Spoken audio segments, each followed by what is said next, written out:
सम्मान के योग्य सम्मानित बुजुर्ग, नौजवान साथी, आप सभी के चरणों में आपके बेटे, आपके बच्चे हर्ष शिकारा की हाथ जोड़कर राम राम। जहां भी अपनी खापों के प्रोग्राम होते हैं, सबसे बड़ा चिंता का विषय एक रहता है, जितना जो यूथ है, युवा, वो कम होता जा रहा है।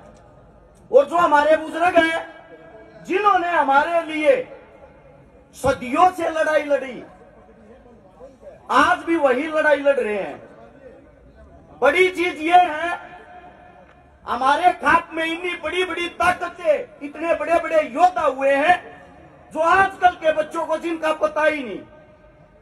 हाल फिलहाल जहां हम बैठे हैं, आप लोगों को बता दूं, दिल्ली के चारों तरफ से एक ताकत को बसाया गया था, जिस ताकत का नाम था जाट। आज उस ताकत के अंदर ही उसके अपने भाई उसका साथ देने की बजाय एक दूसरे की टांग खींचते हैं। अगर आज जात को किसी चीज से जाना जाता है ना, हमारे को नजर नीची करनी पड़ जाती जब ये कहती है अपने परिवार ने तो मना लो, बाकी बात तो बाद में कर लेना। आप लोगों को बताता हूं हमारी ताकत क्या थी। औरंगजेब जब दिल्ली के दरबारों में बैठता था, गौ हत्या करता था, बहन बेटियों की इज्जत लूटता था, हमारे धर्म के साथ खिलवाड़ करता था, उस वक्त पंजाब से चल के गुरु तेग बहादुर अपने धर्म के लिए लड़ने के लिए आया। जब वो यहां दिल्ली पहुंचा, उसको बंदी बना लिया। बंदी बनाने के बाद उस औरंगजेब हत्यारे ने उसको बोले, या तो मुसलमान धर्म अपना, वरना तेरे भाइयों के तेरी आंखों के सामने मार दूंगा। उसके 3 भाइयों को, सतीदास, मतीदास और दाला, तीनों भाइयों को उसके सामने मार देता है। और हंसते हुए गुरु तेग कहता है, मेरा भी शीश काट ले, कोई फर्क नहीं पड़ना। हम वे क्षत्रिय हैं जहां पैदा हुए हैं, जहां पैदा हुए वही कफन ओढ़ना चाहते, किसी दूसरे का नहीं।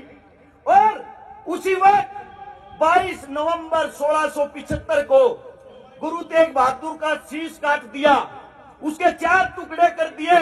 और औरंगजेब ने फरमान सुनाया, दिल्ली के चारों गेटों पर इस गुरु को लटका दो, चारों हिस्सों में काट के चारों को लटका दो, ताकि यहां आने वाले हिंदुओं को पता लगे ये तुम्हारा गुरु था।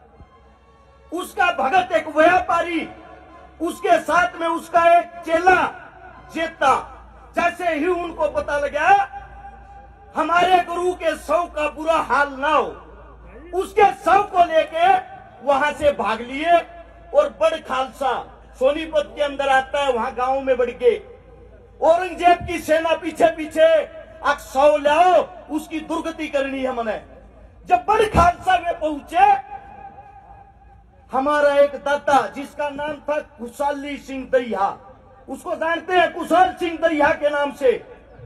दादा ने देखा सब आदमी इकट्ठे हो रहे हैं, चौपाट में क्या बात, उड़ जाके देखा तो बताया गुरुजी का शव है। सबसे पहले तो सबने शीश झुकाकर नमस्कार किया, और उसके बाद पूछा, भाई रोड़ा क्या है, रोड़ा बताओ। बिना औरंगजेब की सेना पीछे लाग रही, गांव ने घेर रही है, और गुरुजी का शव खोज कर ले जाएंगे। हंसते हुए दादा बोला, फिर शव दे दो, क्यों रोड़ा करवा रहे हो। सब कड़वी आंखों से दादा की तरफ देखते, दादा कैसी बात कर रहे हैं। अरे बिला मूर्खो, गुरुजी की शक्ल देखो और मेरा मुंह देखो, एक सा है कि नहीं। दादा की जगह मेरा शीश काट के दे दो। सबकी आंखें फटकी, दादा कैसी बात कर रहा। उसके बाद उस दादा ने अपने पुत्रों को, अपनी औलाद को, अपनी संतान को यह कहा, मेरा शीश तुम काटोगे और मेरा शीश तुम काटकर यह दिखाओगे जाट कितना बलवान होता है। और आज के वक्त, आज एक ऐसा वक्त आ गया है, आप ठोकरों में रुड़ गए हो, आप ठोकरों में रुड़ गए हो। मैं पहले तो आप लोगों को बताता हूं, उस शव को लेके मुसलमान खुश हो गए, दाता को लेके चले गए, और उस गुरुजी के शव को आनंदपुर साहिब पहुंचाया गया, उसका अंतिम संस्कार किया गया। हमने हमेशा दूसरों के लिए कुर्बानियां दी है, लेकिन समस्या दूसरों में नहीं, समस्या हमारे खुद में है। बदलाव हम अपने खुद में नहीं करना चाहते। 1832 में सबसे पहले शराब की दुकान खुली थी बंगाल में। 1832 में फ्री शराब पिलाते थे अंग्रेज, शराब पीने में मजा आ गया। आज का वक्त ये अंग्रेजा की देन है। ऐसा कोई गांव, ऐसा कोई चौक, ऐसा कोई चौराहा भी 5 स्टार से ज्यादा शराब के ठेकों को सजाया जाता है। मैं आप लोगों से पूछना चाहता हूं, किसको नहीं पता कि शराब से हमारा विनाश होता है? दारू में बलात्कार हो, दारू में मर्डर हो, दारू तो घर का नाश हो, दारू तो दूसरे का नाश हो। अपने खून किले बेच कर शराबी अपने साथ अपने परिवार को खा जाता है। और हम यहाँ बैठे हुए हैं। मैं समस्त सरदारी से एक विनती करता हूँ, इतनी बड़ी चीज नहीं है ये ठेके बंद करवानी। एक गांव इकट्ठा होगा जन्यू कह देगा ना हमारे गांव में ठेका नहीं होना चाहिए। मैं गारंटी देता हूं किसी सरकार के अंदर जा इतनी मत ठेका खोल दे। मैं तो ये मानता हूं ये कमी हमारी है। फसल खराब होगी, नस्ल खराब होगी, बचा लो इनने। थारे बालक हाँ झूठी बात ना करता। थारे बीच में बता दूं, थारे बालक ने थारे आशीर्वाद है। ये 2 साल में 258 तो छोरी व्याधि, जिनका ना भाई था ना बाप था। 28 करोड़ रुपए की नगद मदद कर दी लोगों की, गरीब आदमियों की। 1400 परिवारों को बसा दिया। 129 आंदोलनों में भागीदारी कर ली। टिकैत साहब आप तो जा चुके हैं, हमारे पिता सम्मान है, उनसे पूछना जो जब ये किसान आंदोलन चला सबसे पहले बैरिगेटर तोड़ने वाला सिंगू बॉर्डर पे मैं ही था। मेरी टीम के साथ सबसे पहले चोट मेरे को लगी थी। अगर आप वीडियो निकाल के देखोगे, यो फैसला भी मेरा ये था। दिल्ली के अंदर नहीं जाएंगे, चारों तरफ तक घेर के बैठांगे। तो आप सबसे विनती है, आपसे ज्यादा ताकत किसी में नहीं। मेरे बुजुर्गों, मेरे मालिकों, ये अपनी नौजवान पीढ़ी है, संभालो, इन्हें समझाओ। यो जो फोन ले रहे हैं जिसके कारण विनाश हो है, इसके कारण आप अच्छा काम भी कर सकते हो। अपनी कौम ने एक कर लो, थारे तो ताकतवर कोई नहीं है।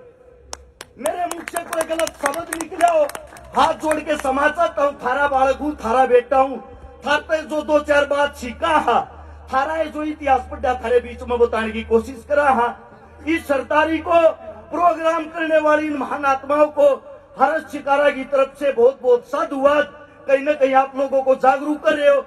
हर एक इंसान से मेरी विनती है, अपने हस्ताक्षर करके जरूर जाना, ताकि सरकार के सामने अगर ये मांग लेके जाए, उनको पता लगे इनके अंदर कितनी एकता है। आप सभी साथियों को हर्ष शिकारा की तरफ से हाथ जोड़कर आपके चरणों में राम राम। बहुत बहुत धन्यवाद। एक बार जोरदार तालियां भाई के लिए। मैं एक बार निवेदन करूंगा